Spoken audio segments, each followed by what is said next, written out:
معراج ملک کے اوپر PSA لگانے کا تعلق ہے، میرے خیال میں یہ اس کے دو پہلو ہیں۔ ایک پہلو ہے کہ دونوں سائیڈ غلط تھے، دوسرا پہلو ہے کہ دونوں سائیڈ صحیح تھے۔ دونوں سائیڈز کو ریسٹرینٹ یہ ایکسرسائز کرنا چاہیے تھا، لیکن دونوں سائیڈز نے ریسٹرینٹ بھی نہیں اپلائی کیا۔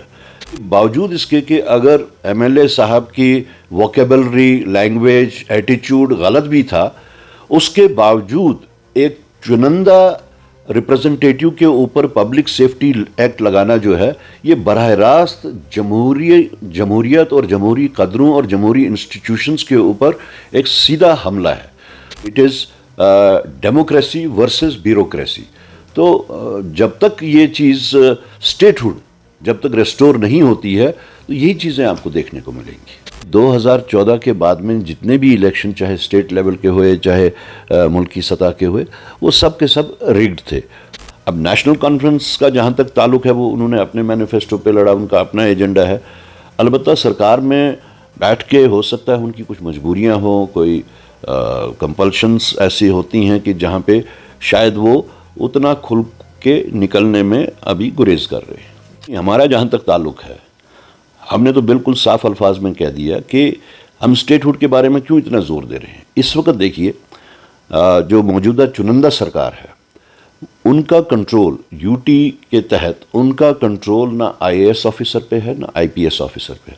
Even law and order situation میں ایک تحصیلدار بھی پھر LG کے ہی کنٹرول میں آتا ہے۔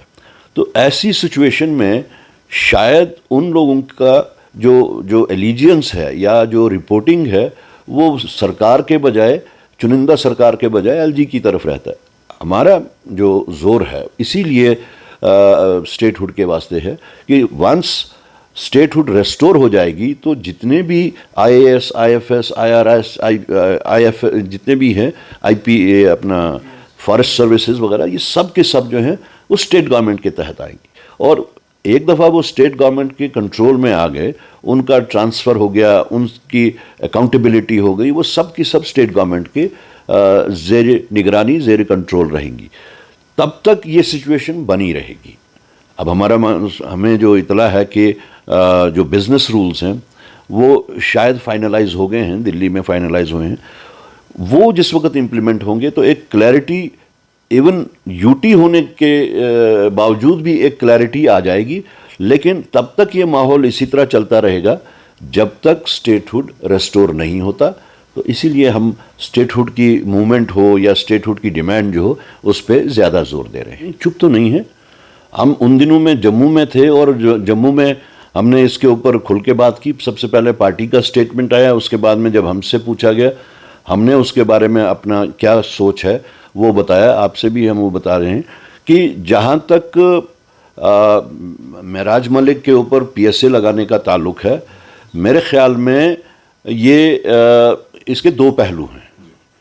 ایک پہلو ہے کہ دونوں سائیڈ غلط تھے، دوسرا پہلو ہے کہ دونوں سائیڈ صحیح تھے، اور دونوں سائیڈز کو ریسٹرینٹ یہ ایکسرسائز کرنا چاہیے تھا، لیکن دونوں سائیڈز نے ریسٹرینٹ بھی نہیں اپلائی کیا۔ ہمارا ماننا ہے کہ باوجود اس کے کہ اگر MLA صاحب کی ووکیبلری، لینگویج، ایٹیچیوڈ غلط بھی تھا، اس کے باوجود ایک چنندہ ریپرزنٹیٹیو کے اوپر پبلک سیفٹی ایکٹ لگانا جو ہے، یہ براہ راست جمہوریت اور جمہوری قدروں اور جمہوری انسٹیٹیوشنز کے اوپر ایک سیدھا حملہ ہے۔ تو اس لیے ہم جو سمجھتے ہیں، یہ کچھ ایسا سامنے معاملہ بن کے آ گیا جیسے it is democracy versus bureaucracy. تو جب تک یہ چیز اسٹیٹ ہوڈ جب تک ریسٹور نہیں ہوتی ہے تو یہی چیزیں آپ کو دیکھنے کو ملیں گی۔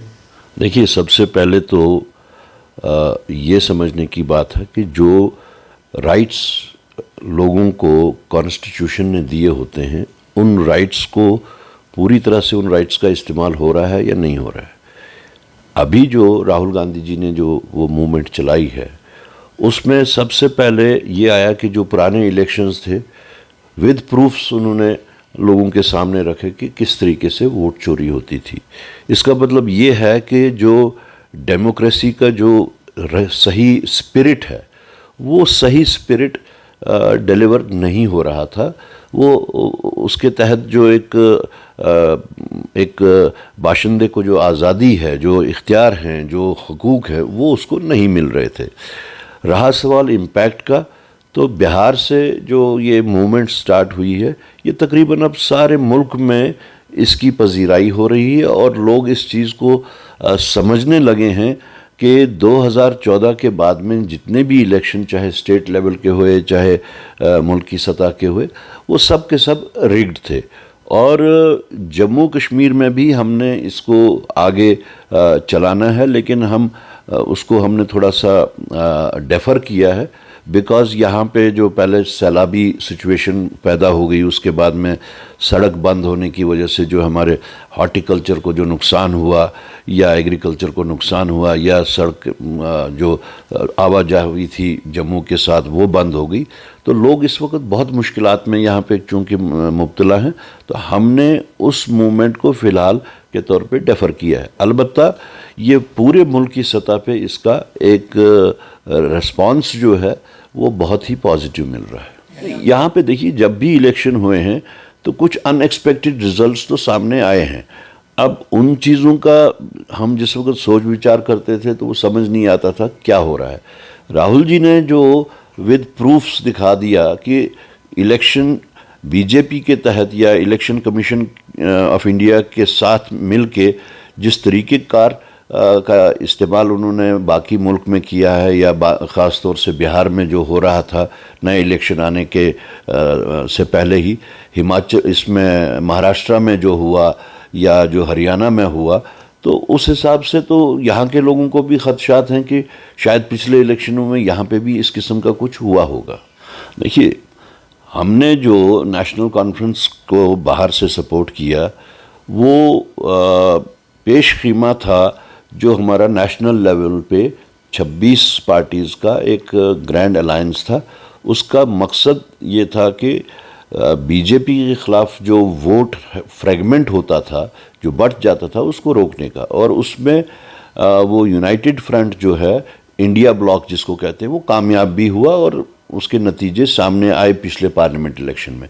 جموں کشمیر کا جو الائنس ہوا, اس وقت ریزن یہ تھا کہ بی جے پی کو کسی طریقے سے پاور کوریڈورز سے باہر رکھا جائے, اور الحمدللہ اس میں بھی ہم کامیاب ہو گئے. رہا سوال کہ ہم الائنس میں ہیں, ہم نے بار بار کہا کہ ہم الائنس میں ضرور ہیں, لیکن باہر سے ہم سپورٹ کر رہے ہیں اسی واسطے کہ بی جے پی کی سرکار یہاں پہ نہ بنے. اور باقی جہاں تک معاملات ہے, سرکار کی کارکردگی کا معاملہ ہے, یا جو بھی کچھ ہے, جہاں کہیں پہ ہمیں یہ لگتا ہے کہ عوامی مسائل بڑھنے لگے ہیں, یا کسی خاص ٹاپک پہ سرکار کے اوپر تنقید ہوتی ہے, تو جو کانگریس کا سوچنا ہے اس بارے میں, تو ہم اس کے بارے میں بھی بات کرتے ہیں. کوئی بھی معاملہ ہو, وہ ڈے ٹو ڈے ورکنگ کا معاملہ ہو, وہ ابھی پیچھے سیلاب کا معاملہ تھا, سڑک کا معاملہ تھا, تو ان چیزوں پہ کانگریس کا ایک اپنا جو سٹینڈ ہے وہ ہم سامنے رکھتے ہیں. آپ کو میں یہ بتاؤں کہ کانگریس اور نیشنل کانفرنس کا جہاں تک تعلق ہے, ہم لوگوں نے اپنے مینیفیسٹو پہ الیکشن لڑا. ہمارا اپنا ایجنڈا ہے, ان کا اپنا ایجنڈا ہے. کانگریس پارٹی نے پہلے دن سے اس چیز پہ زور دیا, الیکشن بھی ہم نے اسی چیز پہ لڑا کہ ہمیں اسٹیٹ ہوڈ واپس ملنی چاہیے. جب تک اسٹیٹ ہوڈ واپس نہیں ملے گی, یہ جمہوریت کا جو صحیح ایک منظر ہوتا ہے, وہ جمہوریت کا منظر سامنے نہیں آئے گا. اس کے واسطے ہم نے جدوجہد بھی شروع کی. اس کے واسطے ہم نے تمام 20 ضلع جو ہیں جموں کشمیر کے, میں از خود جا کے میں نے وہاں پہ ایک مومنٹم کریٹ کیا, اور پھر ہم نے سری نگر چلو, جموں چلو, دہلی چلو کا جو موومنٹ چلائی, الحمدللہ بہت کامیاب رہے, جس میں راہل گاندھی جی اور کھڑگے جی نے از خود کہا کہ ہم جموں کشمیر کی اسٹیٹ ہوڈ کے حصول کی خاطر جس بھی فورم میں بات کرنی ہو, جس بھی فورم میں ایجیٹیٹ کرنا ہو, ہم کریں گے. جس کے تناظر میں پھر راہل جی نے اور کھڑگے جی نے پرائم منسٹر صاحب کو چٹھی بھی لکھی. تو کہنے کا مطلب یہ ہے کہ کانگریس اپنا جو ہمارا بیسک مدعا ہے ہم اس سے نہیں ہلے اور ہم اس پہ بدستور ہیں. اب نیشنل کانفرنس کا جہاں تک تعلق ہے وہ انہوں نے اپنے مینیفیسٹو پہ لڑا, ان کا اپنا ایجنڈا ہے. البتہ سرکار میں بیٹھ کے ہو سکتا ہے ان کی کچھ مجبوریاں ہوں, کوئی کمپلشنز ایسی ہوتی ہیں کہ جہاں پہ شاید وہ اتنا کھل کے نکلنے میں ابھی گریز کر رہے ہیں.